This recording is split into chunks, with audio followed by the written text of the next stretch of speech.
नमस्कार, मी Laxmikant Ruikar. News and views मध्ये आपल्या सर्वांचं स्वागत. देशात मोदींची सत्ता येणार की नाही, इंडिया आघाडीला किती जागा मिळणार, इंडिया आघाडीचा पंतप्रधान पदाचा उमेदवार कोण असणार, मोदी तिसऱ्या टर्म मध्ये आल्यानंतर त्यांच्या मंत्रिमंडळात कोण कोण असणार, मोदी आणि भाजप 400 पार जाणार की नाही, या आणि अशा चर्चा गेल्या 2 दिवसात सुरू आहेत. अवघे काही तास उरले आहेत तरी देखील सगळेच चॅनल, त्याचे अँकर, त्यावरील पॅनलिस्ट, वेगवेगळ्या राजकीय पक्षाचे प्रतिनिधी हे केवळ चर्चेचं गुऱ्हाळ सुरू ठेवत आहेत. वस्तुस्थिती काय आहे याची कोणालाही काही देणं घेणं नाही. जे आपल्याला वाटतं, जे आपल्या मनाला पटतं त्या पद्धतीनं सांगून प्रत्येक चॅनल आणि प्रत्येक चॅनलचे राजकीय विश्लेषक हे आपली पोळी भाजून घेण्याचा प्रयत्न करत आहेत. आपल्याला देशात काय होणार आहे किंवा राज्यात महायुती येणार की महाविकास आघाडी येणार यावर आज चर्चाच नाही करायची. आज आपण चर्चा करणार आहोत ती महाराष्ट्राचं लक्ष लागलेल्या बीड लोकसभा निवडणुकीवर. लोकसभा निवडणूक जाहीर झाल्यानंतर बीडमधून कोणाला उमेदवारी मिळणार इथपासून ते कोण निवडून येणार इथपर्यंत गेल्या 1.5 ते 2 महिन्यात चर्चेची अनेक गुऱ्हाळं किंवा चर्चेच्या अनेक फेऱ्या झाल्या आहेत. विशेष करून आम्ही पत्रकार असल्यामुळं आम्हाला तर जो कुणी भेटेल, अगदी चहाच्या हॉटेलवर भेटो, पानटपरीवर भेटो किंवा एखाद्या ठिकाणी हॉटेलमध्ये जेवायला गेल्यानंतर एसटी स्टँडवर असो, चौकात असो, कुठेही माणूस सहज जरी भेटला तरी तो काय तुमचा अंदाज असं म्हणून आमच्याकडून काही इन्फॉर्मेशन काढून घेण्याचा प्रयत्न करतो. प्रत्येकाचीच ही अवस्था आहे. पंकजा मुंडे यांना उमेदवारी जाहीर झाल्यानंतर त्यांच्यासमोर राष्ट्रवादी काँग्रेसकडून बजरंग सोनवणे यांच्यासारख्या एका मराठा चेहरा असलेल्या उमेदवाराला संधी देण्यात आली. बजरंग सोनवणे हे बीड जिल्हा परिषदेच्या उपाध्यक्षाच्या पलीकडे त्यांना राजकीय अनुभव कुठलाही नाही. गतवेळी प्रीतम मुंडे यांच्या विरोधात 5,09,000 मतं घेतल्यामुळं आणि यावेळी मनोज जरांगे पाटील यांच्यामुळे सुरू झालेल्या मराठा आंदोलनाची धग लक्षात घेऊन पुन्हा एकदा राष्ट्रवादी काँग्रेस शरदचंद्र पवार गटाने बजरंग सोनवणे यांच्यावर डाव लावला. आता बजरंग सोनवणे विरुद्ध पंकजा मुंडे अशी सुरुवातीला सहज वाटणारी निवडणूक जसजसं वातावरण तापत गेलं, प्रचार जोरात आला, तसतसा या प्रचारामध्ये रंग भरला आणि ही निवडणूक अटीतटीची होती की काय अशी परिस्थिती निर्माण झाली. म्हणजे 13 मेला मतदान होईपर्यंत अशी अवस्था होती की बजरंग सोनवणे यांचे समर्थक हे गुलाल उधळण्याच्या तयारीत होते. खरोखरच अशी परिस्थिती आहे का? 13 मेला मतदान झाल्यानंतर सर्वाधिक मतदान हे आष्टी आणि परळी या 2 विधानसभा मतदारसंघात झाले. सगळ्यात कमी मतदान हे बीड विधानसभा मतदारसंघात झाले. गेवराई, माजलगाव, केज या ठिकाणी साधारणपणे 60 ते 62% आसपास मतदान झाले. याचा अर्थ पंकजा मुंडे यांचा जर का विजय होणार असेल तर तो आष्टी आणि परळी या 2 मतदारसंघाच्या लीडवर होणार आहे. आणि परिस्थिती नेमकी काय आहे?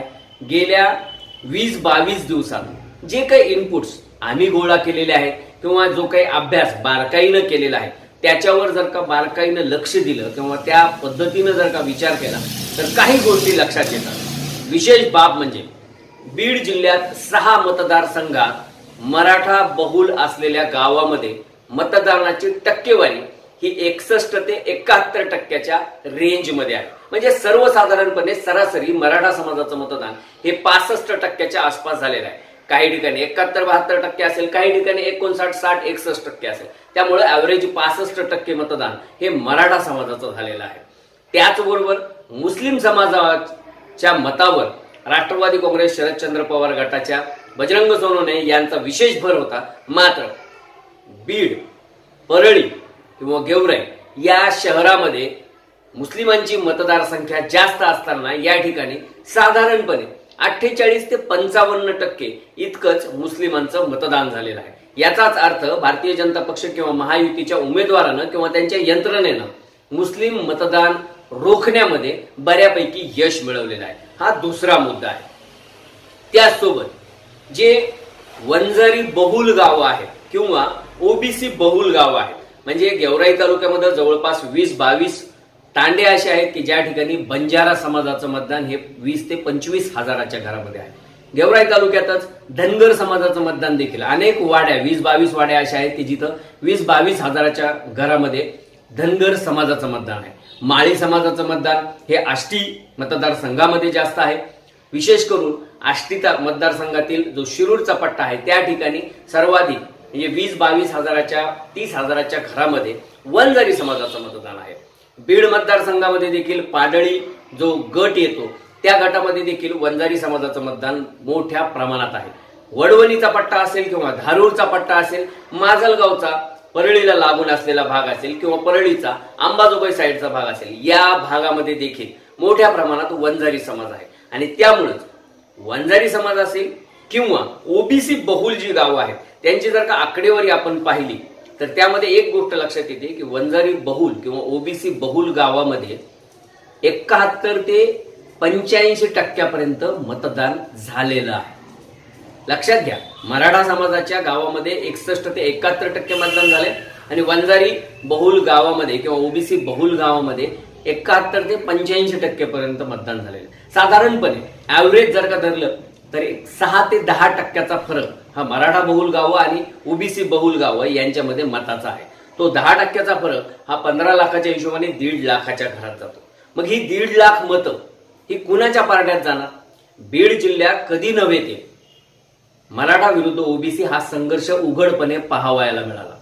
त्याला कारण हे अनेक असली तरी देखील गावागावामध्ये एका मतासाठी मराठा समाजाने जेवढी ताकद लावली तेवढीच ताकद किंवा त्यापेक्षा काकणभर अधिक ताकद ही ओबीसी समाजाने लावली आणि त्यामुळे मराठा मुस्लिम विरुद्ध सगळे, लक्षात घ्या, मराठा मुस्लिम विरुद्ध सगळे असं चित्र बीड जिल्ह्यामध्ये पाहावयाला मिळालं।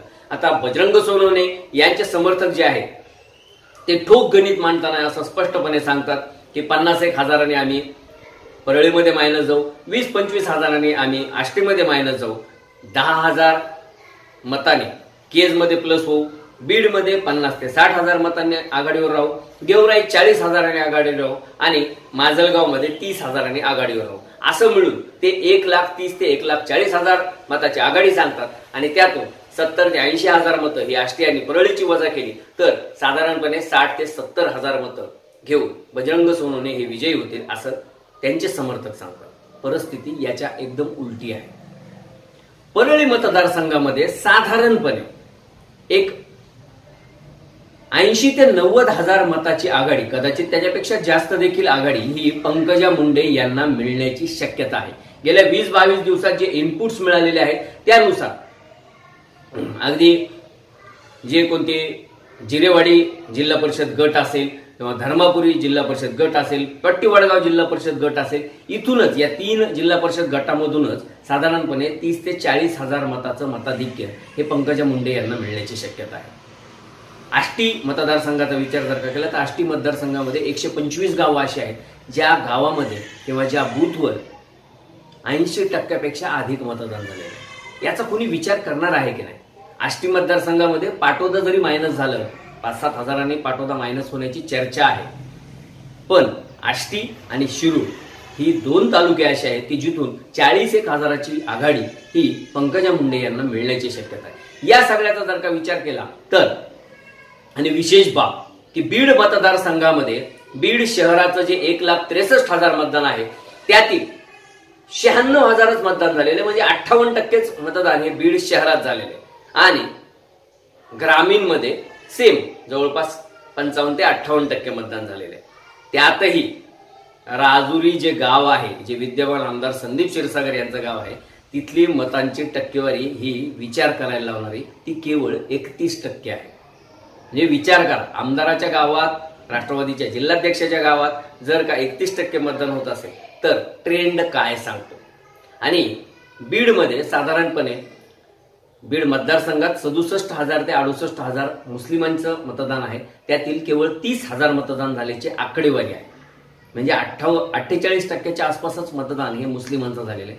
बीड शहरामध्ये 18,000च्या आसपास ते 20,000च्या आसपास मुस्लिमांचं मतदान झालेलं आहे आणि त्यामुळं उरलेली जी 76,000 मतं आहेत त्यातील मराठा समाजाची जर का 10-12 हजार मतं वगळली तर उर्वरित 50 ते 60 हजार मतं ही ओबीसी बहुल प्रवर्गाची आहेत आणि तिथं पंकजा मुंडे यांना चान्स असल्यामुळे बीड शहर देखील पंकजा मुंडे यांना 4 ते 5 हजार मतांनी लीड देऊन जाऊ शकतो।